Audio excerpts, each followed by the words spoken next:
સુરત જિલ્લાના 84 તાલુકાના મોરા ગામના ખારીકાંઠા વિસ્તારમાં મળમૂત્ર મિશ્રિત ગંદુ પાણી છોડવાથી ખારીકાંઠામાં હજારો માછલીઓના મોત, ગંભીર પર્યાવરણીય પ્રદૂષણ।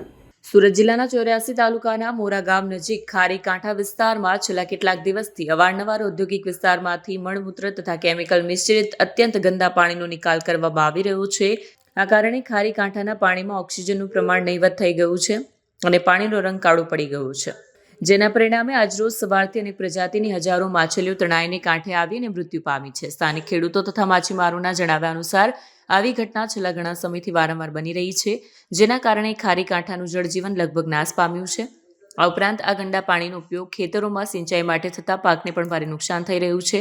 આ બાબતે ગ્રામજનો તથા પર્યાવરણ પ્રેમીઓએ તાત્કાલિક ગુજરાત પ્રદૂષણ નિયંત્રણ બોર્ડ, જિલ્લા કલેક્ટર તથા સ્થાનિક પ્રશાસનને ગંભીર પ્રદૂષણની તપાસ કરી દૂષિત ઔદ્યોગિક એકમો સામે કડક કાર્યવાહી કરવા તેમજ ખારીકાંઠાને પ્રદૂષણ મુક્ત કરવા રજૂઆત કરવામાં આવી છે। આ ઘટના પર્યાવરણના સંરક્ષણ માટે ગંભીર ચિંતાનો વિષય છે અને વહીવટીતંત્રના તાત્કાલિક હસ્તક્ષેપની જરૂર છે।